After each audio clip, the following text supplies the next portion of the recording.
Hello everyone, Shruti Shukla is here to discuss another part of social science with you, that is economics. Social science के वैसे तो कई parts होते हैं, लेकिन आप फिलहाल 4 पार्ट पढ़ते हैं: हिस्ट्री, ज्योग्राफी, सिविक्स और इकोनॉमिक्स। तो हम आज अपना चौथा पार्ट जो है इकोनॉमिक्स उसको स्टार्ट करते हैं और उसका एक चैप्टर डिस्कस करते हैं, उसका एक टॉपिक डिस्कस करते हैं। इकोनॉमिक्स इकोनॉमिक्स क्या होता है, पहले उस पर थोड़ी बात करते हैं, फिर उसके बाद क्लास 10th का ये जो चैप्टर है डेवलपमेंट उस पर चर्चा करेंगे, उस पर बात करेंगे, जो कि बोर्ड के पॉइंट ऑफ व्यू से भी काफ़ी इंपॉर्टेंट है और ये बेसिक चैप्टर भी है। जब आप इसे समझेंगे तो ही आपको आगे की इकोनॉमिक्स बेहतर समझ में आएगी। अगर हम बात करें कि इकोनॉमिक्स क्या है, अगर हम बात करते हैं कि इकोनॉमिक्स क्या है, सो देखिए, जब हम किसी सब्जेक्ट को डिफाइन कर रहे होते हैं, मैंने आपको हमेशा बताया है किसी सब्जेक्ट की एक प्रॉपर वन लाइनर डेफिनेशन नहीं होती है। ज़्यादा सही डेफिनेशन कौन सी होती है, हम उस पर बात करते हैं।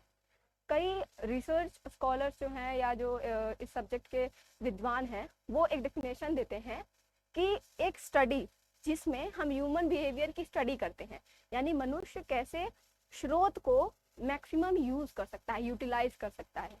कहने का मतलब जो कम से कम रिसोर्सेस हैं, स्रोत हैं, उनका बेहतर यूटिलाइजेशन कैसे होगा, उसी स्टडी को, उसी ह्यूमन बिहेवियर के स्टडी को हम इकोनॉमिक्स कहते हैं, ऐसा बताया जाता है।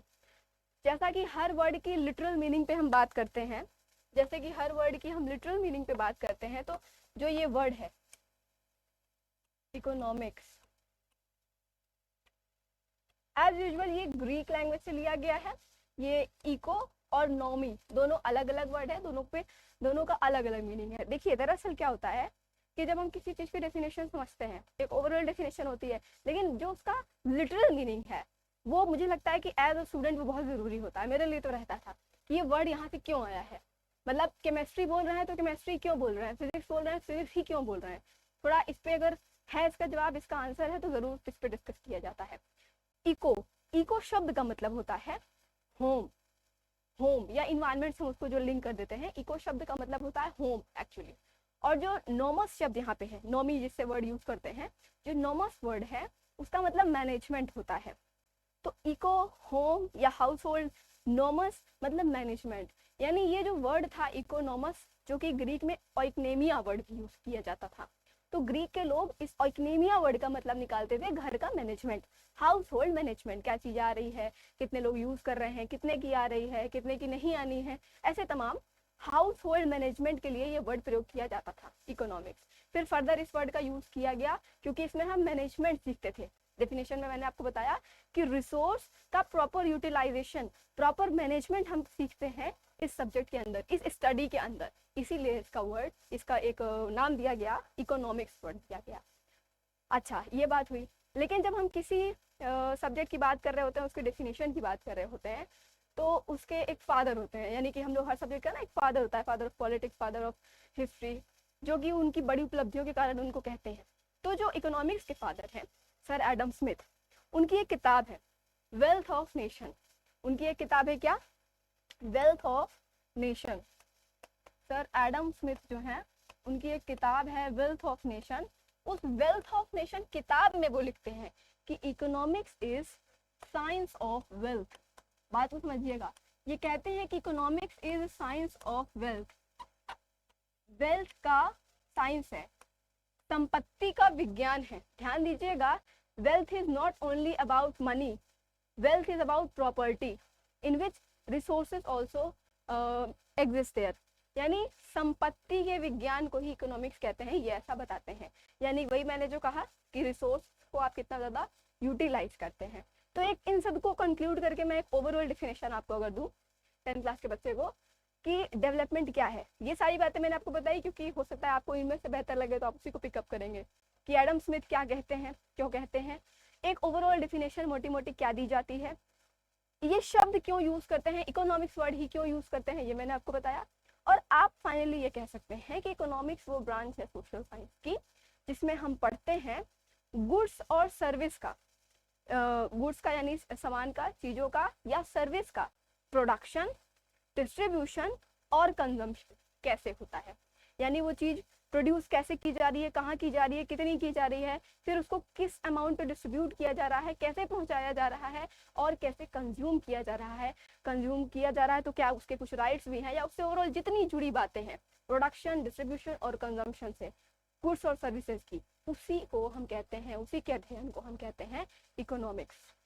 मुझे लगता है आपको मेरी बात समझ में आई होगी। तो this was the overall introduction about economics. Okay, तो जैसा कि मैंने इसको लिख रखा था, आप चाहे लिख सकते हैं इसको कि इकोनॉमिक्स, जो मैंने अभी आपको बताया कि हम स्केयर्स यानी जो कम से कम रिसोर्सेस हैं उसको ज्यादा से ज्यादा कैसे यूटिलाइज कर सकते हैं, मैंने आपको पूरी बात बताई। आप अपनी सुविधा के लिए इसको यूज कर सकते हैं नोट्स बनाने के लिए, है ना। Father of economics Adam Smith Scotland के थे, इन्होंने किताब लिखी थी वेल्थ ऑफ नेशन 2026 में, और इन्होंने इकोनॉमिक्स को बोला था साइंस ऑफ वेल्थ।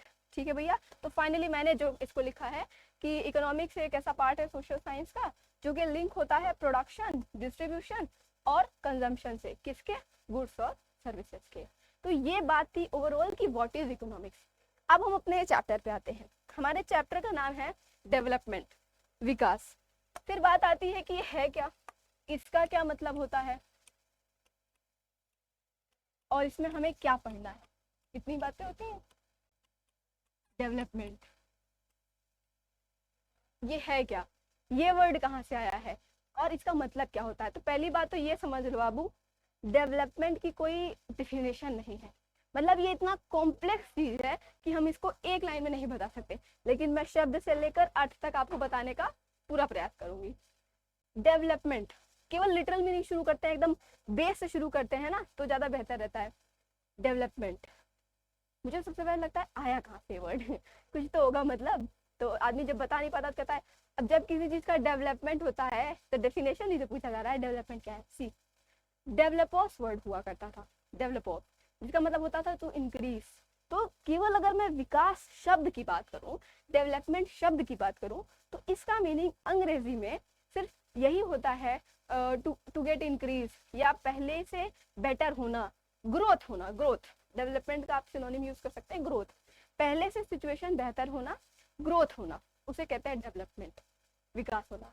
लेकिन वो ग्रोथ किस टर्म में है उसकी कोई परफेक्ट डेफिनेशन नहीं है। It is a very complex term कि डेवलपमेंट क्या है मैं फिक्स कर दूं कि अगर हम पढ़ रहे हैं, फिर हम पीजी के लिए किसी हायर यूनिवर्सिटी में चले जा रहे हैं तो मेरा डेवलपमेंट हो गया, जॉब लग जा रही है डेवलपमेंट हो गया। लेकिन ऐसा भी तो हो सकता है कि किसी के लिए जॉब मैटर ना कर रही हो, उसका बिजनेस हो, उसको बिजनेस को बेटर करना है, वो उसका डेवलपमेंट है। किसी को घर बनवाना है, वो उसका डेवलपमेंट है।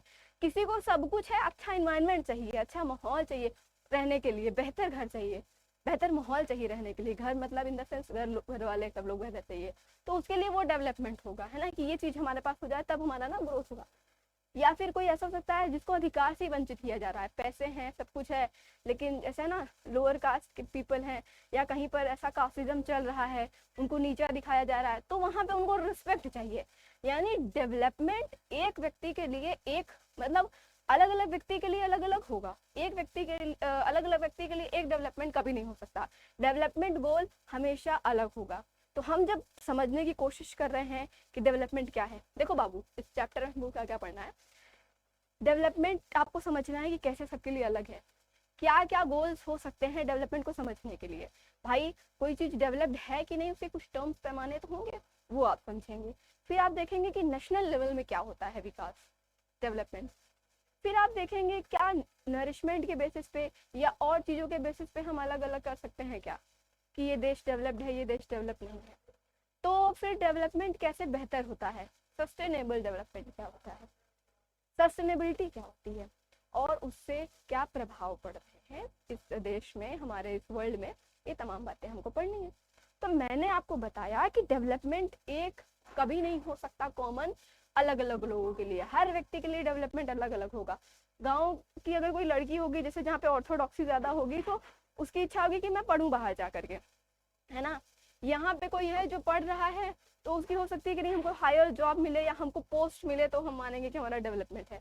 किसी को पोस्ट से कोई इतना फर्क नहीं पड़ता, ये वाला बिजनेस रहे हमारा तो हमारे पास इनकम रहे, वो प्रायोरिटी है। किसी को पोल्यूशन फ्री इन्वायरमेंट चाहिए, भाई आप ऐसी जगह रह रहे हो जहाँ पे इन्वायरमेंट ही नहीं, सब तबीयत ही खराब हुई जा रही है, उसके लिए डेवलपमेंट गोल अलग है। एक एग्जाम्पल है कि जैसे मान लीजिए एक फैक्ट्री लगानी है, ठीक है, एक फैक्ट्री लगानी है जंगल वाले एरिया में, जंगल काट के लगानी पड़ेगी वहां पे।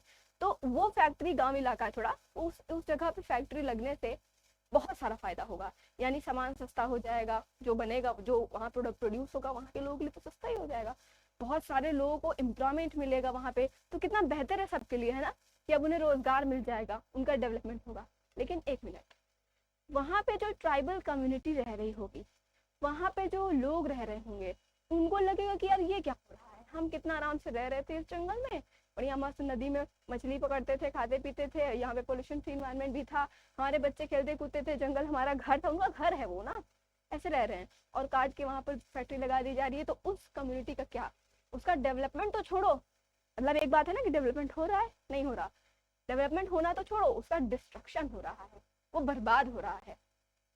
मतलब आप वेरिएशन देख रहे हैं, किसी के लिए कोई चीज डेवलपमेंट है, किसी के लिए डिस्ट्रक्शन है, इतना बड़ा फर्क भी हो सकता है। तो बिल्कुल डेवलपमेंट का मतलब ग्रोथ होता है, किसी व्यवस्था में सुधार होता है, इंक्रीमेंट होता है, लेकिन हर व्यक्ति के लिए, हर देश के लिए भी वो अलग अलग हो सकता है। ठीक है, इसको हम समझने की कोशिश करते हैं, इसके बाकी एस्पेक्ट्स को भी समझने की कोशिश करते हैं। ठीक है,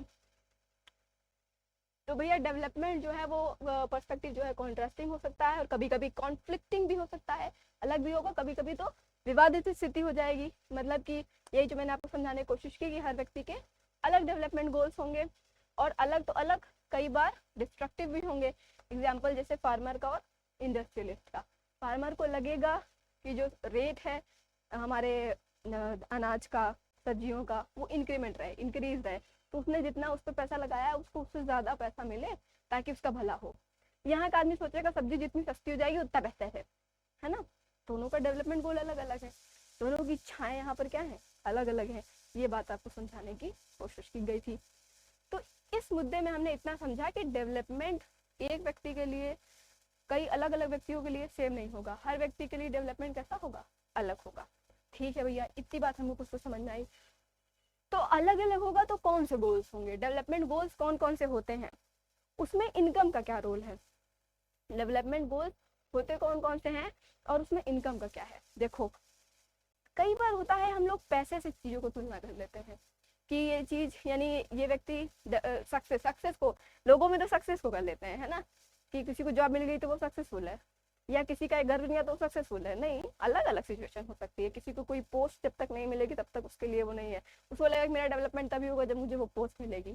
किसी को लगेगा कि नहीं हमारा बिजनेस बढ़िया होना चाहिए, किसी को लगेगा कि हमें सब कुछ इन्वायरमेंट बढ़िया चाहिए हमको, हमारा अलग अलग चीजें हैं। लेकिन आपको इस बात को समझना होगा इकोनॉमिक्स पढ़ते समय, मैनेजमेंट पढ़ते समय, कि इनकम सेंटर में, सभी डेवलपमेंट गोल के सेंटर में जो मोस्ट इंपॉर्टेंट एस्पेक्ट है वो इनकम है, पैसा है। तो इनकम को आप मेजर गोल कह सकते हैं। ये एक लौता गोल नहीं है डेवलपमेंट का। पैसा रखे रहोगे जेब में, पैसा खाओगे, वही वाली बात है ना कि भोजन पानी आपको व्यवस्थित नहीं अवेलेबल होगा, फ्रीडम नहीं रहेगी किसी चीज की, क्या मतलब है डेवलपमेंट का, वो डेवलपमेंट नहीं है, वो नहीं है डेवलपमेंट।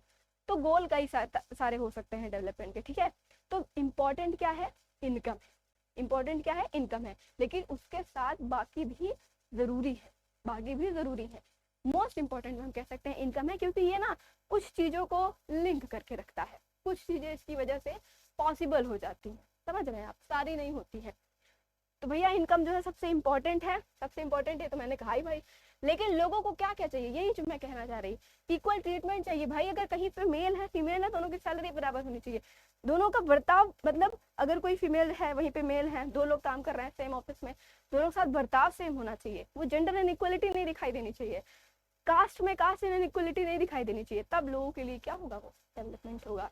फ्रीडम होना चाहिए कि हमें क्या बोलना है, हमें किससे क्या बोलना है, हमें कैसे पढ़ना है, हमें क्या चॉइस करना है, कैसे कपड़ा पहनना है।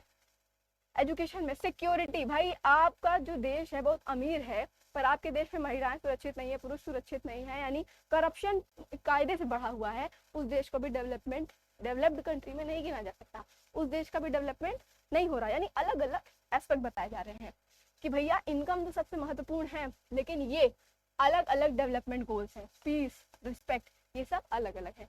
मतलब आपने समझा यहाँ पे कि जो डेवलपमेंट है वो सिर्फ और सिर्फ इनकम पे बेस नहीं है। डेवलपमेंट इनकम गोल और बाकी अदर गोल को मिला करके होता है।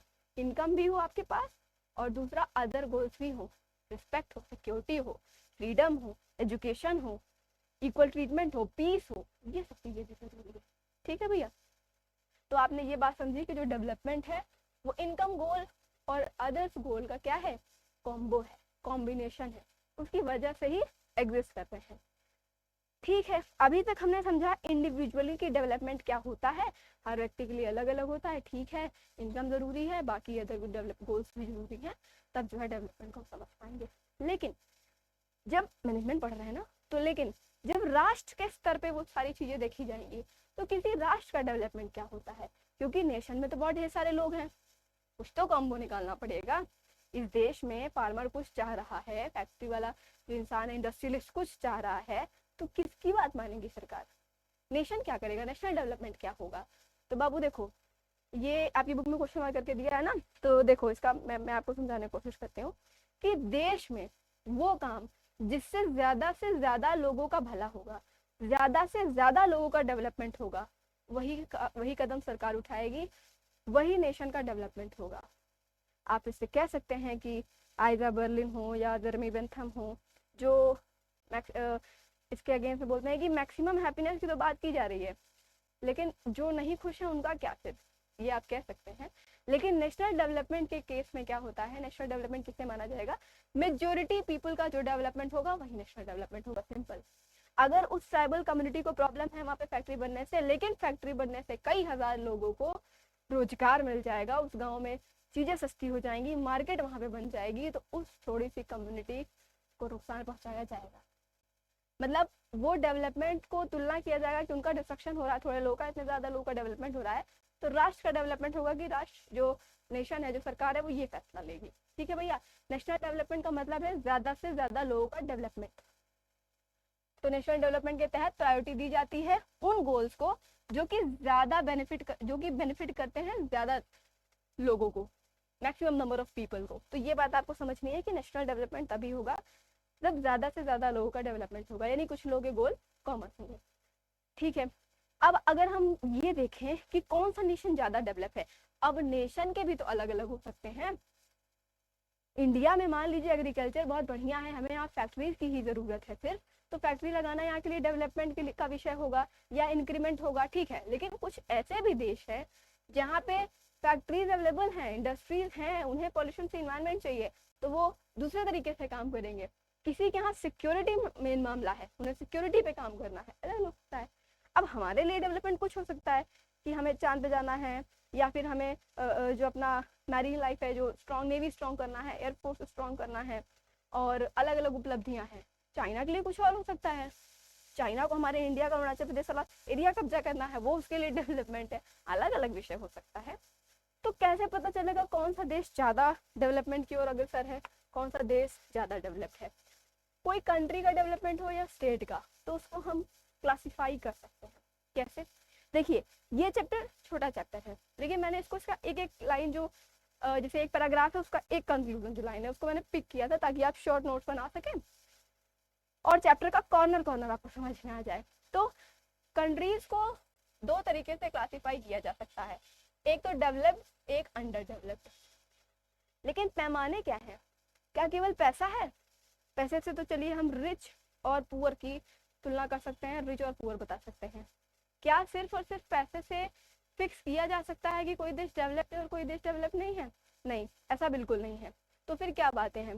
सबसे पहली बात तो ये है कि किसी देश की इनकम कैसे पता चलती है। नेशनल इनकम किसे कहते हैं, टोटल इनकम किसे कहते हैं, पर कैपिटा इनकम किसे कहते हैं, इन तमाम बातों पे पहले बात करना जरूरी है। कैसे? अगर हम नेशनल इनकम के थ्रू करें तब हम बता सकते हैं कि कोई कौन सा देश ज्यादा डेवलप्ड है, यानी पैसे के मामले में बता सकते हैं। तो फिर नेशनल इनकम क्या है? अगर अमीरी गरीबी बता सकते हैं, यानी मैंने बोला आपको कि इनकम मेजर गोल है, तो एक एक समझना शुरू कर रहे हैं ना। तो इनकम के बेसिस पे अगर तुलना करें कि कौन सा देश ज्यादा डेवलप्ड है, तो वहाँ अमीर गरीब तो बोल ही सकते हैं ना, रिच और पुअर, तो नेशनल इनकम से पता लगाते हैं। तो नेशनल इनकम क्या है? नेशनल इनकम का केस कुछ ऐसा है, जैसे मैं तुम्हें एग्जांपल समझाऊं, कोचिंग पूरा वर्ल्ड हो गया है और अलग अलग क्लासेस अलग अलग नेशन हो गए हैं, ठीक है। तो मैं तुमसे कहूँ कि जो क्लास 9th वाला नेशन है, कंट्री है, वहाँ के लोगों की इनकम कोई 5 रुपए कमा रहा है, कोई 10 रुपए, कोई 15 रुपए, कोई 20 रुपए, कितना भी कमा रहे हैं, 50 बच्चे हैं, कितना भी उनकी इनकम है, कमा रहे हैं या दे रहे हैं, कंट्रीब्यूट कर रहे हैं, कुछ भी है, उन 50 बच्चों से पैसा कलेक्ट किया गया और टोटल कितना पैसा हुआ, टोटल जो अर्निंग है, टोटल जो इनकम हुई, वो उस क्लास की, उस नेशन की नेशनल इनकम हो गई। यानी किसी राष्ट्र में टोटल जितने लोग हैं उन हर व्यक्ति की, सबकी इनकम को लिया जाए और कैलकुलेट किया जाए कि लोग इतना पैसा कमा रहे हैं सालाना, तो वो उस देश की इनकम कहलाएगी, टोटल इनकम, नेशनल इनकम। ठीक है, इससे हम अमीरी गरीबी पता लगा सकते हैं, सही बात है, लगा सकते हैं। लेकिन प्रॉब्लम है, क्या प्रॉब्लम है, 9th क्लास में 50 बच्चे थे, ठीक है, 50 बच्चों ने मान लो 10-10 रुपए दिया, 500 रुपए हो गया। लेकिन अगर मैं कहूँ कि क्लास 12th में 20 बच्चे हैं, क्लास 12th में 20 बच्चे हैं और 20 बच्चों ने 20-20 रुपए दिया था, तो कितना हो गया, 400 रुपए हो गया। तो आप टोटल अमाउंट देख के अंदाजा लगाएंगे कि 9th क्लास के बच्चे ज्यादा अमीर हैं, 500 रुपए दिए हैं, और ये जो 12th वाले हैं गरीब टाइप के लोग हैं, अच्छे लोग नहीं है, मतलब इन लोग स्टैंडर्ड वगैरह नहीं है, गरीब है, 400 रुपए दिए हैं, है ना। लेकिन आपको ये नहीं पता चल पाया कि 12th की पॉपुलेशन भी तो देखो, 20 लोग मिलकर 400 दिए, कितनी बड़ी बात है। वहां के 20 लोग अगर देते हैं क्लास 9th के, तो वो तो 200 दे पाते। आप नहीं समझ पाए यानी कि नेशनल इनकम में कि पॉपुलेशन का रोल कितना इंपॉर्टेंट है। इसलिए जो किसी भी कंट्री की टोटल इनकम है, उससे हम उसकी अमीरी गरीबी का अंदाजा नहीं लगाते, नेवर, उससे नहीं लगाया जाता। तो फिर कैसे लगाते हैं, पॉपुलेशन के बेसिस पे ये चेक किया जाता है, ये कंफर्म किया जाता है कि प्रत्येक आदमी की कितनी होगी।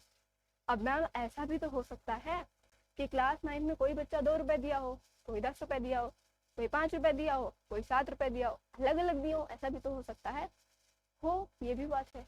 तो एवरेज निकाला जा सकता है। कहने का मतलब कि अगर क्लास 12th से 400 रुपए कलेक्ट हुआ है और क्लास 12th में 20 लोग हैं, सॉरी, अगर क्लास, मैं तुमको ये एग्जाम्पल समझाती हूँ, देखो, क्लास 12 से 400 रुपए कलेक्ट हुआ है और क्लास 9 से 500 रुपए कलेक्ट हुआ है। 400 में कितने बच्चे हैं, 20 लोग हैं, और यहाँ कितने लोग हैं, 50 लोग हैं। तो यहाँ के बच्चों की पर कैपिटा इनकम, यानी एवरेज एक निकाल रहे हैं हम, यहाँ के बच्चों की पर कैपिटा इनकम कितनी होगी। ये तो इनकी नेशनल इनकम थी, ये इनकी क्या थी, नेशनल इनकम थी, टोटल इनकम थी, ये इनकी नेशनल इनकम थी, जिसको हम टोटल इनकम भी कहते हैं। लेकिन हमें पर कैपिटा अगर इनकम निकालनी है तो हम क्या करेंगे, तो इनकी हम जो नेशनल इनकम है 400 रुपए, उसको इनके पॉपुलेशन से डिवाइड करेंगे, तो हम एक एवरेज हमें पता चलेगा कि अच्छा यहाँ पे हर एक व्यक्ति की इनकम लगभग 20 रुपए है, ये हमें पता चला। ये क्लास 9 का पीसीआई हमको निकालना होगा, तो हम देख, अच्छा अभी नेशनल इनकम देख के लग रहा था कि क्लास 10th वाले ज्यादा अमीर है ना, यहाँ के लोग ज्यादा रिच हैं, ये लोग गरीब हैं, 400 रुपए दिए हैं, इकट्ठा किए हैं, पैसा नहीं कलेक्ट कर पाए ढंग से। 9th क्लास के बच्चे 500 रुपए कलेक्ट किए हैं, इनकी इनकम है इतनी। लेकिन गौर से देखो, पीसीआई जब निकाल रहे हैं पर कैपिटा इनकम, तो इनका 500 और टोटल बच्चे कितने हैं, 50, तो कितना हुआ, 10। बात को थोड़ी थोड़ी समझ में आई। यहाँ जो पीसीआई, यहाँ जो पर कैपिटा इनकम है वो कितना आ रहा है, 10 रुपए, यहाँ कितना आ रहा है, 20 रुपए। यहाँ जितनी भी पॉपुलेशन है, जितने भी लोग हैं, लोगों की एवरेज इनकम जो है वो 20 रुपए हर व्यक्ति यहाँ कमा रहा है। वो अलग बात है कि अब इसमें इस 400 में कोई 2 रुपए दिया है, कोई 50 रुपए दिया होगा, वो अलग की एक बात है। लेकिन इससे निकल रहा है क्या एवरेज, कि इस देश के जो लोग हैं उनकी पर कैपिटा इनकम कितनी है, 20 रुपए है, और यहाँ की क्लास 9 के लोगों की पर कैपिटा इनकम कितनी है, 10 रुपए है। ओहो, हमने रियलिटी चेक की तो हमें पता चला कि ये लोग गरीब हैं, ये लोग के स्टैंडर्ड तो ज्यादा अच्छा है, ये लोग तो थोड़ा अमीर टाइप के लोग थे। लेकिन ये बात हमको किससे नहीं पता चल रही थी, नेशनल इनकम से बात हमको नहीं पता चल रही थी। थोड़ी थोड़ी बात समझ में आई क्या, यानी कि कोई ऐसा कंट्री जिसमें पॉपुलेशन ज्यादा है, तो ज्यादा पैसा तो कमाएगा ही। चाइना के देखिए हम बहुत अमीर हैं, तुम्हारे देश की पॉपुलेशन भी तो ज्यादा है, लेकिन छोटा सा कंट्री जिसकी पॉपुलेशन बहुत कम हो, स्विट्जरलैंड हो, और तब वो चाइना के लगभग उसकी इनकम हो, या उसके तुलना में कम भी हो, लेकिन अपने पॉपुलेशन के अकॉर्डिंग ज्यादा हो, ये क्लास 12 के बच्चों वाला हाल हो, तो हम इसे क्या बोलेंगे कि वो रिच है एक्चुअली। इसीलिए कभी भी किसी की इनकम जब हम इनकम के बेसिस पे क्लासिफाई करते हैं तो टोटल इनकम के बेसिस पे नहीं करते हैं, पर कैपिटा इनकम के बेसिस पे करेंगे। यहाँ इनकी हालत देख के लग रहा था कि क्लास 9 वाले अमीर होंगे, क्लास 12 वाले गरीब होंगे, लेकिन जब हमने पीसीआई निकाला, पर कैपिटा इनकम निकाला, तो हमको पता चला कि 12th वालों का स्टैंडर्ड थोड़ा ज़्यादा अच्छा है, वहाँ के लोग जो है ज़्यादा अमीर हैं। तो ये था क्या, पर कैपिटा इनकम। लेकिन इसमें एक प्रॉब्लम है। क्या प्रॉब्लम है? पर कैपिटा इनकम से हमको ये कभी भी पता नहीं चल पाएगा कि इसमें कौन सा आदमी 2 रुपए दिया था, कौन सा आदमी 50 रुपए दिया था, कौन सा आदमी है जो शोषित हो रहा है, बेचारे के पास पैसा ही नहीं है, गरीब है, बहुत गरीब है, और कौन सा आदमी है जो बढ़िया मलाई मार रहा है, उसके पास बहुत पैसा है, बहुत अमीर है। ये चीज़ कभी पता नहीं चल पाएगी। जो डिस्पैरिटीज है किसी देश में, जैसे हमारे यहाँ है, कुछ लोग एकदम गरीब है, कुछ लोग एकदम गरीब है, कुछ लोग एकदम अमीर है, ये पता नहीं चल पाता है। तो हमने क्या देखा? हमने देखा कि नेशनल इनकम क्या होती है, किसी देश की टोटल इनकम होती है, और टोटल इनकम जिन कंट्रीज की ज़्यादा होती है उन्हें जनरली हम डेवलप्ड कह सकते हैं, यूएसए, चाइना वगैरह, क्योंकि भाई इनकी टोटल इनकम ज़्यादा है। लेकिन अमीर है कि नहीं ये बात कब पता चलेगी? पर कैपिटा इनकम से, क्योंकि लोग भी तो ज़्यादा हैं। वही हाल है कि तुम्हारे घर में देखो 4 लोग हैं और तुम्हारे घर में 4 एप्पल आते हैं, एक एक खाएं, एक ही बच्चा होगा, 2 एप्पल आएंगे, वो 2 खाएगा, ज़्यादा हेल्दी होगा। समझ रहे हैं बात को? भले 2 आए हैं तो क्या। अब आगे बढ़ते हैं। तो ये जो मेजर था, पर ये जो नेशनल इनकम वाला, ये अलग अलग पॉपुलेशन के लिए बेहतर नहीं है। और जो पीसीआई वाला फॉर्मूला है, यानी ये पर कैपिटा इनकम की जो बात है, इसकी बात जो मैंने की, ये भी उचित नहीं है, ये भी बेहतर नहीं है वहाँ के लिए जहाँ पे डिस्पैरिटीज हैं, यानी कुछ लोग एकदम गरीब हैं, कुछ लोग एकदम गरीब हैं, कुछ लोग एकदम अमीर हैं। ये बात पता नहीं चल पाएगी कि क्या सिचुएशन है, रियल सिचुएशन कंट्री की क्या है, नहीं पता चल पाएगी। ठीक है, लेकिन एक तरीका तो हो गया ना जज करने का कि लगभग लोगों की सैलरी इतनी है, लगभग लोगों की इनकम इतनी है, एक स्टैंडर्ड पता चलता है लोगों का। ठीक बात है। तो क्या ऐसा कुछ है जिससे अंदाजा लगाया जा सके अमीरी गरीबी? हाँ, जानते हो एक वर्ल्ड बैंक है, पूरे दुनिया का बैंक, वर्ल्ड बैंक है, जो कि सारे देश को लोन देता है, जरूरत पड़ने पे मैनेजमेंट देखता है। तो वो एक रिपोर्ट जारी करता है, वर्ल्ड डेवलपमेंट रिपोर्ट जारी करता है। जो वर्ल्ड बैंक है वो वर्ल्ड डेवलपमेंट रिपोर्ट जारी करता है, जिसमें वो बताता है कि किसी कंट्री की इनकम इससे ज़्यादा होगी तो वो रिच माना जाएगा, अमीर माना जाएगा। जैसे हमने अभी कलेक्शन वाला एग्जांपल दिया, तो मैं कह दूं कि किसी कंट्री में अगर पर कैपिटा इनकम 20 रुपये से ज़्यादा है तो वो अमीर मानी जाएगी, अमीर बच्चे हैं उस क्लास के। और अगर 10 से नीचे है या 5 से नीचे है तो गरीब माने जाएंगे। मैम 10 से 20 के बीच में है तो फिर मीडियम, अमीर हो रहे हैं, गरीब थे लेकिन अमीरी की तरफ हैं, अग्रसर हैं, तो ऐसा हो सकता है। तो वर्ल्ड बैंक जो है वो एक रिपोर्ट जारी करता है, वर्ल्ड डेवलपमेंट रिपोर्ट है। ठीक है, ये क्या है? ये वर्ल्ड डेवलपमेंट रिपोर्ट है। वर्ल्ड डेवलपमेंट रिपोर्ट है जो कि कौन करता है? वर्ल्ड बैंक इशू करता है। वर्ल्ड डेवलपमेंट रिपोर्ट है जो कि वर्ल्ड बैंक करता है। अब ध्यान से सुनो, बैंक कहता है कि वो कंट्री जिनकी पीसीआई, जिनकी पर कैपिटा इनकम $49,300 से, देखो करेंसी सबकी अलग अलग है, हर करेंसी की अलग अलग वैल्यू है, तो वर्ल्ड बैंक हमेशा डॉलर को लेकर तुलना करता है, डॉलर लेता है, डॉलर में कितना पैसा है। ठीक है, तो वर्ल्ड बैंक ने फिक्स कर रखा है कि पीसीआई यानी हर व्यक्ति की सालाना इनकम, पर एनम सालाना इनकम $49,300 से यदि ज्यादा है तो हम उसे क्या मानेंगे? रिच कंट्री मानेंगे। क्या बोला जाएगा? उसको अमीर बोला जाएगा। और ऐसी कंट्री जिसकी पीसीआई $2500 से कम है, उतनी है या उससे कम है, उसे हम क्या कहेंगे? लो कंट्री, पुअर कंट्री कहेंगे। क्या कहेंगे? लो कंट्री या फिर पुअर कंट्री कहेंगे। बात तो समझ रहे हैं आप, लेकिन मुद्दा ये फंसता है ना, इसके नीचे वाले गरीब हो गए, है ना, वो उधर कंट्रीज है, कुछ साउथ अफ्रीका के साइड वाले नीचे कंट्रीज हैं, गरीब कंट्रीज। ये जो है भाई साहब आपके अमेरिका वगैरह लोग जो हैं, जिनकी जो इनकम है, पर कैपिटा इनकम है, वो 49,300 से ज़्यादा है पर एनम, प्रत्येक व्यक्ति साल में इससे ज़्यादा पैसा कमाता है, तो वो अमीर कंट्री में आ रहा है। और जहाँ इससे कम कमाता है गरीब में आ रहा है। वही बात है मैम, बीच वालों क्या कहते हैं? बीच वालों को लो मिडिल इनकम कंट्री कह सकते हैं। अगर हाई होंगे तो फिर हाई कहेंगे। जैसे हम अपना एग्जाम्पल दे रहे हैं, इंडिया की कितनी है? अगर इंडिया की पीसीआई बात करें तो इतनी है, 6,700 पर एनम है, डॉलर में, रुपये की बात नहीं की जा रही। यहाँ का आदमी सालाना पर एनम, जो एवरेज आदमी है, यानी टोटल निकाल के जो मैंने बताया, लेकिन भाई वही है यार, कोई हमारे यहाँ मानी डानी भी तो है, कोई एकदम से गरीब भी तो है, भिखारी भी तो है, ये भी है, लेकिन एवरेज निकाला जाता है जब पीसीआई पर कैपिटा इनकम की वजह से तो $6,700 पर एनम है, यानी सालाना आदमी इतना पैसा कमा रहा है इंडिया में। तो हम लोग भाई देखो 2500 से तो नीचे नहीं है, 49,000 समथिंग से तो ऊपर नहीं है, बीच में है, लेकिन बहुत ज्यादा ऊपर भी तो नहीं है, मतलब उन दोनों का बीच निकाला जाए उससे भी हम काफी नीचे है, 6,000 में है। इसलिए अगर पैसे के मामले में, अमीरी गरीबी के मामले में इंडिया को लो मिडिल इनकम कंट्री कहा जाता है, मिडिल में भी लो साइड, तो इंडिया क्या है, लो मिडिल इनकम कंट्री है।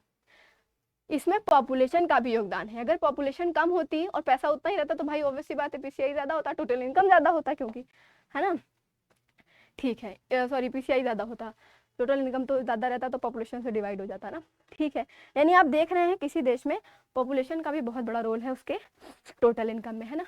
तो वर्ल्ड बैंक तो बता दिया कि पैसे के मामले में हम अमीर बता देंगे कौन है, गरीब बता देंगे कौन है, बीच वाले बता देंगे कौन है, लो मिडिल इनकम कौन है, हाई मिडिल इनकम कंट्री कौन है, ये हम बता देंगे, अमीरी गरीबी।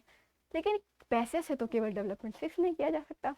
अभी अभी आपने समझा कि और भी गोल्स है डेवलपमेंट के लिए, इनकम के अलावा भी अदर डेवलपमेंट गोल्स हैं, तो उसके लिए भी कोई इंस्टीट्यूशन होगी ना, इंटरनेशनल इंस्टीट्यूशन, जो बताएगी क्या केवल जहाँ पैसा ज्यादा है, पर कैपिटा इनकम ज्यादा है, क्या वो लोग खुश हैं, क्या वहाँ डेवलपमेंट हो रहा है, ये कैसे पता चलेगा, देखते हैं। चलो भैया, इनकम के अलावा कुछ अदर क्राइटेरिया भी हैं, तो ठीक है भैया, ये मैंने अभी आपको बताया सारी बातें कि हर नेशन का अपना अपना एस्पेक्ट हो सकता है, किसी के लिए कुछ करना डेवलपमेंट है, किसी के लिए कुछ। ये डेटा देखो एक जरा, इसको जरा तुम देखना ध्यान से, तो ये बता रहा है कि हरियाणा जो है, हरियाणा, उसकी पर कैपिटा इनकम इतनी है भाई साहब, 2,36,197। केरला, केसला लिखा है, केरला की कितनी है, 2,04,105। बिहार कितनी है, मतलब आप इस डेटा को देख रहे हैं तो आप अमीर घोषित कर देंगे हरियाणा को, अमीर है इन तीनों से, बिल्कुल अमीर है। लेकिन क्या केवल अमीरी की वजह से आप इसको डेवलप्ड कह देंगे, उसके लिए थोड़ा समझना पड़ेगा। बैक इधर आइए, पर कैपिटा इनकम इतना है, रुकिए जरा, सब्र करिए, इरेज क्यों नहीं हो रहा, और ये भाई साहब, हाँ, ये इन्फेंट मोर्टेलिटी रेट भी लिखा हुआ है यहाँ पे, इनकम मोर्टेलिटी रेट भी लिखा हुआ है यहाँ पे, इस पे भी जरा गौर फरमाइए। सिर्फ पैसा पैसा क्यों करते हो, इधर भी तो देखो। इन्फेंट मोर्टेलिटी रेट हरियाणा का 30 है, केरला का मात्र 7 है, ध्यान देने की बात है, यहाँ नियरेस्ट थे ना ये, और बिहार का कितना है, 32 है। लिटरेसी रेट, पढ़े लिखे लोग 80% है, कहाँ, हरियाणा में, केरला में 96% है, बिहार में 71% है, बहुत, बिहार में भी बहुत है। नेट अटेंडेंस रेशियो 67 है हरियाणा का, यहाँ का 77, यहाँ का 55। ये सब क्या है मैम, पहले ये भी तो बताइए, ये तो सबको समझ में आ रहा है कि केरला में कुछ सिचुएशन क्या बेहतर लग रही है क्या इन लोग से, है क्या, ये एक्सप्लेन करिए। देखो, ये तो मालूम है आपको, पर कैपिटा इनकम आप पीछे देख के आओ कि प्रत्येक व्यक्ति की लगभग आय कितनी है, ये है इसमें। इन्फेंट मोर्टेलिटी रेट, शिशु का मृत्यु दर, जिसे बच्चा पैदा होता है, वो बच्चा जब डिलीवरी हो रही होती है उस समय काफ़ी आप समझते हैं कि मेडिकल फैसिलिटीज बढ़िया रहेंगी तो बेहतर तरीके से, सुरक्षित तरीके से बच्चा हो जाएगा, अदरवाइज दिक्कत हो सकती है, उसकी डेथ हो सकती है। वो बच्चे को, जो बच्चा पैदा होता है, शिशु होता है, इन्फेंट होता है, उसको नरिशमेंट की ज़्यादा ज़रूरत होती है, क्योंकि बहुत सेंसिटिव होता है छोटा बच्चा, क्यूब से एकदम। अगर वो बच्चा 1 साल का पूरा हो गया, डेथ नहीं हुई उसकी, फर्स्ट हैप्पी बर्थडे उसने मना लिया, तो ठीक है, इट्स ओके। लेकिन बच्चा अगर 1 साल से पहले मर जाता है तो उसको इसमें गिना जाएगा इन्फेंट मोर्टेलिटी रेट में, और ये पर 1000 है। कहने का मतलब हरियाणा में अगर 1 साल में 1000 बच्चे पैदा हो रहे हैं तो 30 बच्चे मर जा रहे हैं। 1 साल के अंतर्गत हम कह रहे हैं इन्फेंट, शिशु का मातृ दर है ना, ये मृत्यु दर है, सॉरी। एक मैटरनल मोर्टेलिटी रेट भी होता है, औरतें मर जाती हैं जन्म देते समय बच्चे को, उसे मैटरनल मोर्टेलिटी रेट कहते हैं। वो बहुत कम हो गया है पहले की तुलना में, लेकिन वो भी कुछ जगहों पे है, काफ़ी है। उससे भी आप मेडिकल फैसिलिटीज़ का अंदाजा लगा सकते हैं, नरिशमेंट का अंदाजा लगा सकते हैं, हेल्थ का आप, हेल्थ स्टेटस का आप अंदाजा लगा सकते हैं उससे। तो इन्फेंट मोर्टेलिटी रेट से आप देखेंगे कि हरियाणा में 1000 बच्चे पैदा हो रहे हैं तो 30 मर जा रहे हैं, बिहार में 32 मर जा रहे हैं, लेकिन केरला में सिर्फ 7 मर रहे हैं। 7 तो रखना पड़ेगा ना एक्सेप्शन में, कभी कोई गलती हो जा रही है या नरिशमेंट की प्रॉब्लम है, या कुछ केसेस भी तो हो सकते हैं कि एक्चुअली में बंदा प्रॉब्लम में है। तो 1000 बच्चे अगर पैदा हो रहे हैं तो 7 बच्चे मर रहे हैं कहाँ, केरला में। यानी यहाँ की मेडिकल फैसिलिटीज अच्छी है, यहाँ के हेल्थ फैसिलिटीज बढ़िया है, नरिश्ड है, वुमेन नरिश्ड है, व्यवस्था अच्छी है, लोगों का लाइफ स्टैंडर्ड अच्छा है, तब ना पैसा खर्च कर रहे हैं अपने ऊपर, खा पी रहे हैं, हेल्दी हैं, तमाम चीज़ें होती हैं, यानी कि सारी चीज़ें बेहतर हैं लगभग। तो इन दोनों की तुलना में आप किसको देखेंगे, अगर आप हेल्थ स्टेटस को प्रायोरिटी देंगे डेवलपमेंट गोल में तो आप तो केरला को बेटर मानेंगे ना। यहाँ आइए, पढ़े लिखे लोगों का दर, हालांकि लिटरेसी रेट में ना बाबू 7 साल का कोई आदमी है, बच्चा, आदमी कहाँ, बच्चा है जो 7 साल का, 7 साल से ज्यादा, अगर वो से पता नहीं सिग्नेचर कर पाए तो अंगूठा लगाते हैं, वो अंगूठा छाप ना हो, अपना साइन कर लेता हो, उसको पढ़ा लिखा माना जाएगा, तो वो आएगा, लिटरेट माना जाता है, ये भी ध्यान रखना है। तब भी केरला में 80% लोग ही लिटरेट हैं। अपना नाम, लिटरेट की जबकि डेफिनेशन क्या है, अपना साइन कर लेना केवल, बस, वो भी 7 साल के ऊपर का। केरला में 96, केरला में यानी 96% है ये, परसेंट यानी 100 में से 80 लोग हरियाणा में पढ़े लिखे हैं। केरला में 100 में से 96 लोग, 96 लोग पढ़े लिखे हैं, यहाँ 71 लोग पढ़े लिखे हैं। फिर केरला का मामला बढ़िया हो रहा है कि नहीं हो रहा? भले हरियाणा अमीर था इन तीनों में, तो क्या करें। नेट अटेंडेंस रेशियो, थोड़ा सा ये कंफ्यूज करता है मैम हम लोग को, ये तो मजा नहीं देता है, समझ नहीं आता, यहाँ जाता है ऐसे। देखो लिटरेसी रेट तो समझ आया है ना, पढ़े लिखे लोग, ये भी मैंने बताया कि खाली साइन कर लेते हो अपना, इस हिसाब से साइन कर लेते हो अपना 7 साल के ऊपर वाले। और इन्फेंट मोर्टेलिटी रेट में शिशु 1 साल में डेथ हो जाती है, तो इसके अंतर्गत देखा जाएगा।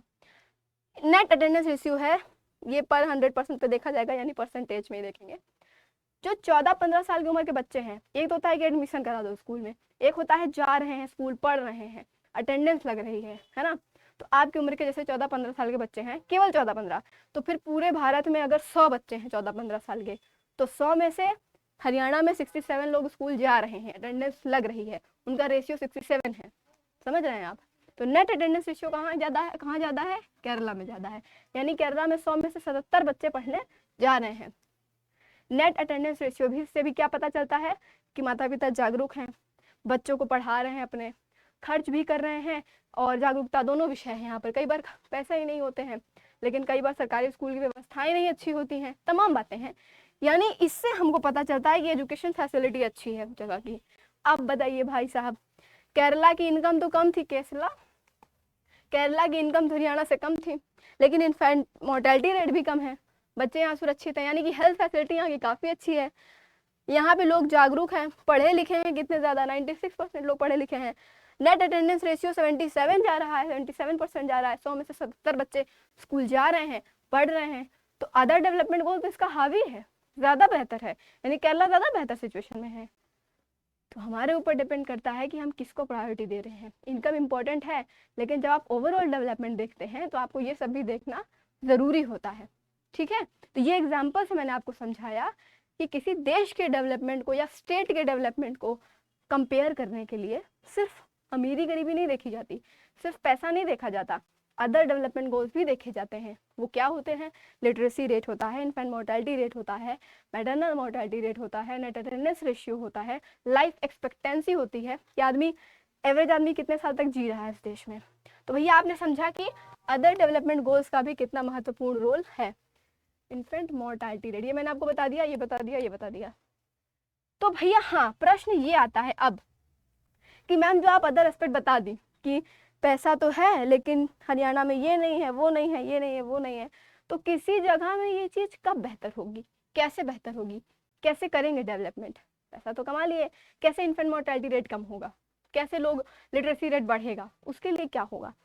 उसके लिए क्या भैया, पब्लिक फैसिलिटीज़ बढ़ाया जाए। उसके लिए क्या है? पब्लिक फैसिलिटीज़ बढ़ाया जाए। जेब में पैसा भरा रहेगा, जेब में आपके पैसा भरा रहेगा, तो क्या आप पढ़ लिख लेंगे आपके बच्चे अपने आप से? आपको भेजना पड़ेगा वहाँ पे। या सरकार के लिए अगर है कि जेब में पैसा भरा हुआ है लेकिन मेडिकल फैसिलिटी ही नहीं है, तो मोर्टेलिटी रेट तो ज़्यादा होगा ही होगा ना, स्वाभाविक सी बात है, हेल्थ स्टेटस तो रद्दी होगा ही होगा ना वहाँ का।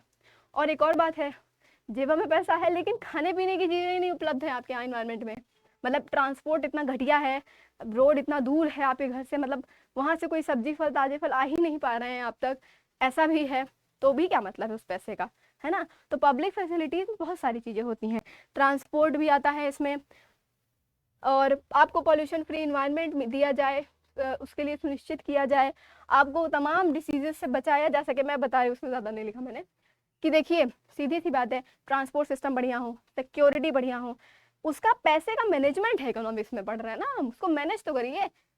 आपके पॉकेट में पैसा भरने से चीज़ नहीं हो जाएगी, चीज़ें नहीं अच्छी हो जाएंगी। पब्लिक फैसिलिटीज़ बढ़ाइए, ट्रांसपोर्ट क्वालिटी बढ़ाइए, मेडिकल फैसिलिटीज़ बढ़ाइए। समझ में आई बात? कि ये कुछ ऐसे कदम हो सकते हैं।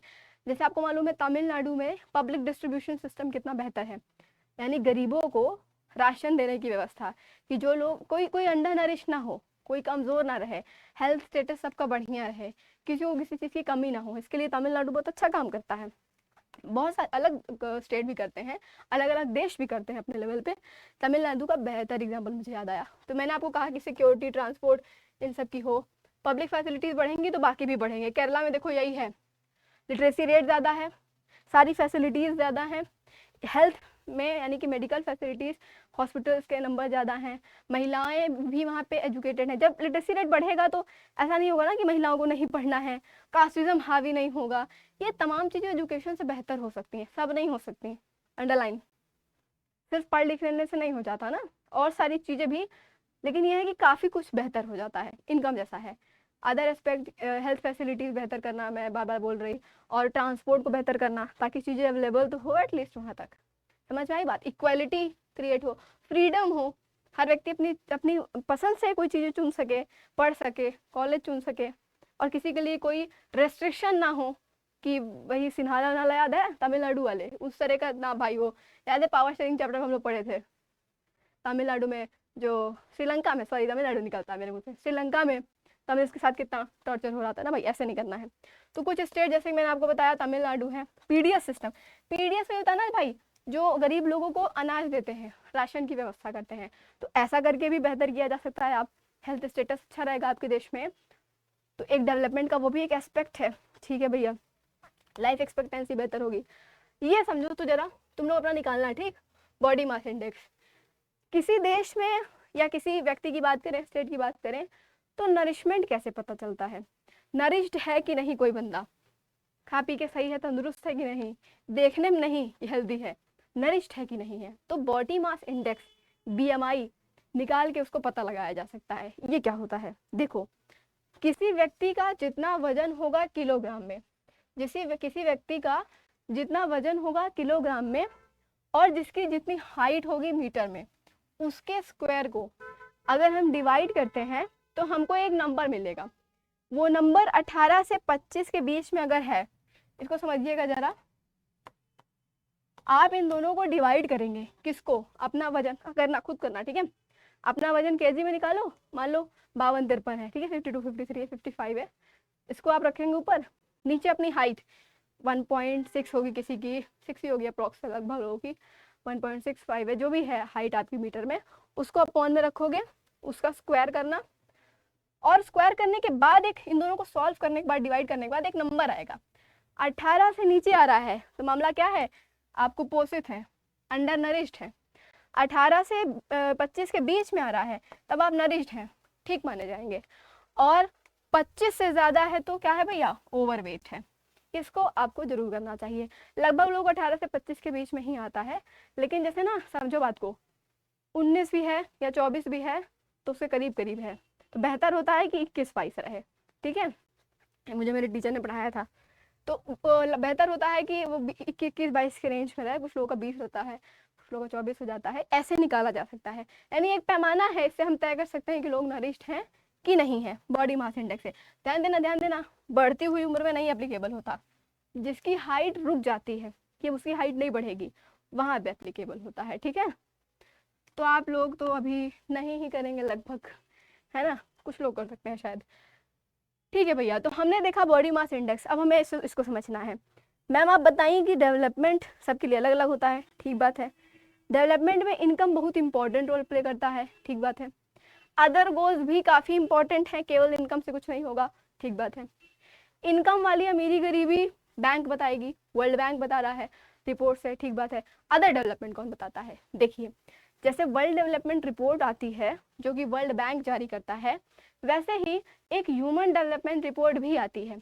जैसे कि वर्ल्ड बैंक जारी करता है वर्ल्ड डेवलपमेंट रिपोर्ट, वैसे ही ह्यूमन डेवलपमेंट रिपोर्ट कौन जारी करता है, यूएनडीपी करते हैं, यूनाइटेड नेशन डेवलपमेंट प्रोग्राम। ये क्या है, जैसे कि मैंने आपको बताया कि इंटरनेशनल लेवल पे एक कॉमन बैंक होगा जिसे हम वर्ल्ड बैंक कहते हैं, वैसे ही ये यूएनडीपी एक कॉमन इंटरनेशनल इंस्टीट्यूशन है जो कि तय करती है कि कोई देश डेवलप्ड है कि नहीं है, विकास दर कैसा है, वहाँ पे हो रहा है, हो चुका है, या कितना लेवल है, उसका रैंक दे करके तय करती है। मैंने अभी जैसे थोड़ी देर पहले बताया कि इनकम के अलावा अदर गोल्स भी काफ़ी इंपॉर्टेंट होते हैं। तो ये क्या होती है और ये कैसे वर्क करती है।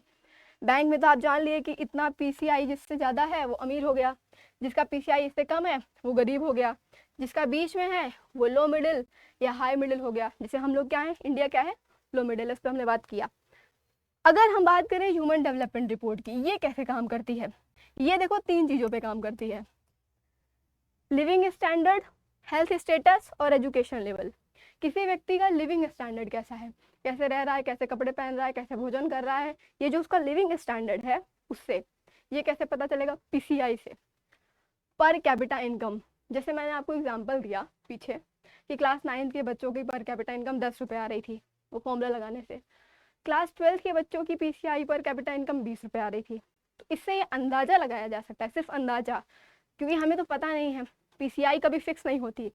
किसी देश में कोई आदमी 2 रुपये भी कमा रहा होता है और कोई आदमी 2000 भी कमा रहा होता है, तो कंफर्म तो नहीं है, लेकिन हम एक अंदाजा लगाते हैं एवरेज उस कंट्री के स्टेटस को जानने के लिए। तो हमें पता चलता है अगर कोई आदमी 2000 कमा रहा है तो उसका लिविंग स्टैंडर्ड थोड़ा लगभग अच्छा होगा। तो लिविंग स्टैंडर्ड को नापते हैं किससे, पीसीआई से, पर कैपिटा इनकम से। लेकिन वो सिर्फ एक पार्ट है। दूसरा पार्ट क्या है, हेल्थ स्टेटस। कोई व्यक्ति हेल्दी है कि नहीं किसी देश में, ये कैसे पता लगाएंगे, लाइफ एक्सपेक्टेंसी से। मैंने अभी थोड़ी देर पहले बताया कि इन्फेंट मोर्टेलिटी रेट होता है, शिशु मृत्यु दर होता है, उसी तरह मैटरनल मोर्टेलिटी रेट होता है औरतों का।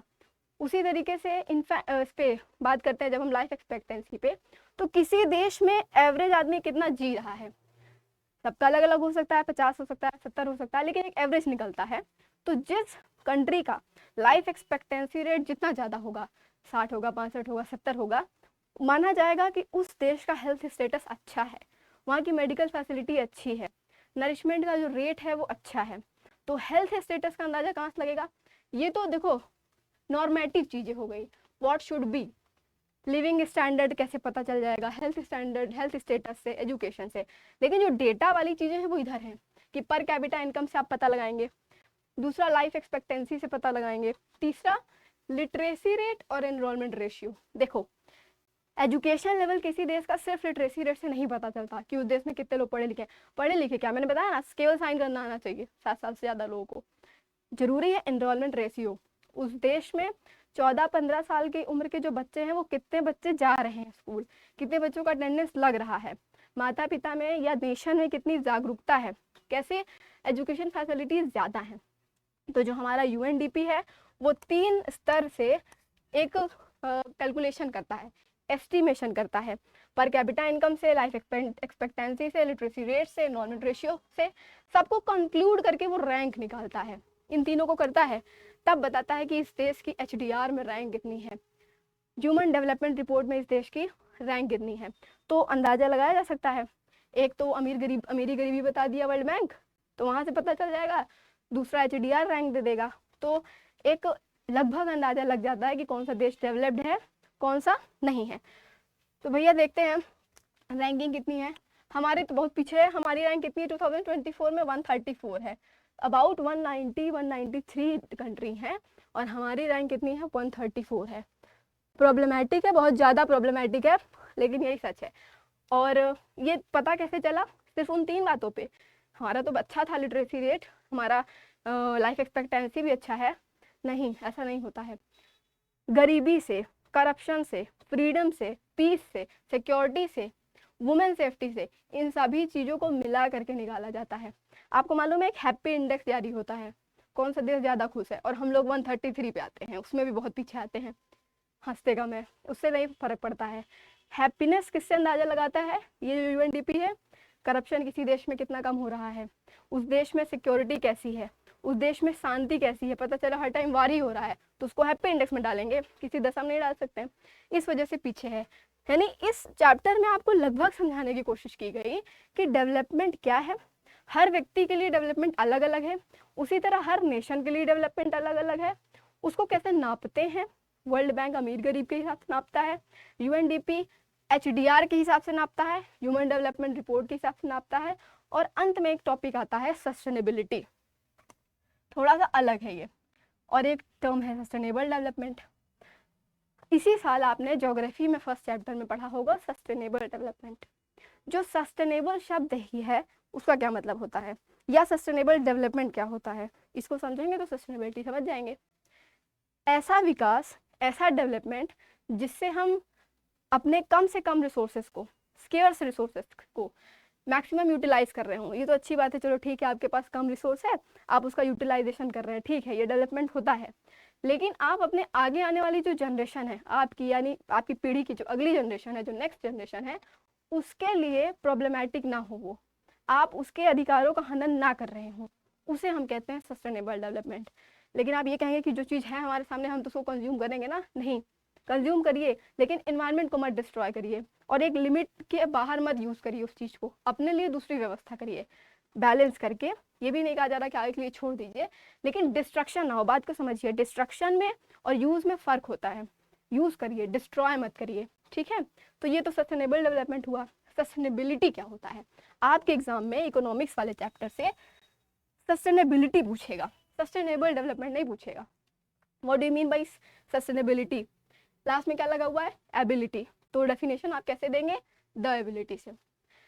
तो जो एबिलिटी है, जो कैपेसिटी है किसी डेवलपमेंट प्रोसेस की, यानी विकास हो रहा है तो उसका कोई प्रक्रिया होगा, प्रोसेस होगा, कोई प्रोजेक्ट होगा, तो जो डेवलपमेंट प्रोसेस है, प्रोजेक्ट है, उसमें इतनी एबिलिटी हो या वो इस टाइप का हो जिससे अगली जनरेशन को फर्क ना पड़े। आप जो भी प्रक्रिया इस्तेमाल करें विकास में, वो किसी भी दशा में अगली पीढ़ी को दिक्कत ना दे, उसके लिए डिस्ट्रक्शन ना हो।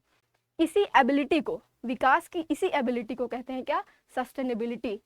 कि इस डेवलपमेंट के पास, दोनों लगभग सेम बातें हैं, सस्टेनेबल डेवलपमेंट कहिए या ये कहिए कि इस डेवलपमेंट प्रोजेक्ट के पास, इस डेवलपमेंट प्रोसेस के पास सस्टेनेबिलिटी है, कि हम ऐसा कर तो रहे हैं लेकिन आगे आने वाली जनरेशन के लिए किसी भी तरीके से दिक्कत नहीं देगा। आप इस बात को समझाते हुए एग्जाम्पल भी दे सकते हैं दो। एक ग्राउंड वाटर का, हम लोग कंटिन्यू ग्राउंड वाटर यूज़ कर रहे हैं।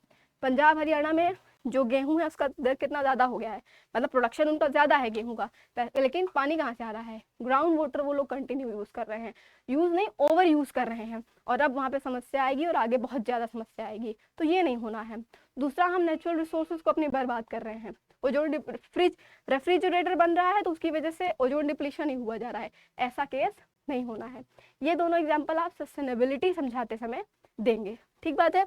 इसको सम अप करते हैं, बहुत छोटा सा चैप्टर था डेवलपमेंट। इसको समझने से पहले हमने समझा कि इकोनॉमिक्स क्या होता है। इकोनॉमिक्स एक ऐसा सब्जेक्ट जहाँ पे हम ह्यूमन रिसोर्सेज, स्केर्स रिसोर्सेज को यूटिलाइज करते हैं, और हम प्रोडक्शन, कंजम्पशन, डिस्ट्रीब्यूशन पढ़ते हैं। एडम स्मिथ सर कहते हैं कि ये साइंस ऑफ वेल्थ है, तमाम बातें देखा। फिर हमने देखा कि डेवलपमेंट क्या है, डेवलपमेंट के गोल्स अलग अलग हो सकते हैं, इनकम गोल्स, अदर गोल्स क्या क्या हैं। इनकम इम्पॉर्टेंट है लेकिन इनकम ही सब कुछ नहीं है। कैसे पता चलता है, world bank, UNDP, HDI, BMI, body mass index की कोई व्यक्ति नरिश्ड है कि नहीं नरिश्ड है। PDS सिस्टम की तमिलनाडु पब्लिक डिस्ट्रीब्यूशन सिस्टम कितना बेहतर काम कराती है अपने देश में। डेवलपमेंट हो लेकिन सस्टेनेबल डेवलपमेंट हो, अन्यथा इसकी वजह से आज के टाइम में काफ़ी समस्या बढ़ चुकी है, आगे भी बढ़ जाएगी। एक इकोनॉमिस्ट कहते हैं, मुझे नाम नहीं ध्यान आ रहा है, एक फेमस इकोनॉमिस्ट कहते हैं इस बात को कि आप इस दुनिया में रेंट पे रहने आए हैं, आप थोड़े समय के लिए रहने आए हैं, तो आप उसको बर्बाद नहीं करिए, क्योंकि आपके आगे आने वाली जनरेशन के लिए भी वो रहेगा, उसको वहाँ पर आके रहना है, ठीक है। इस चैप्टर को आप एक बार NCERT गो थ्रू हो जाइएगा, प्रॉपर आपको समझ में आ जाएगा। Thank you.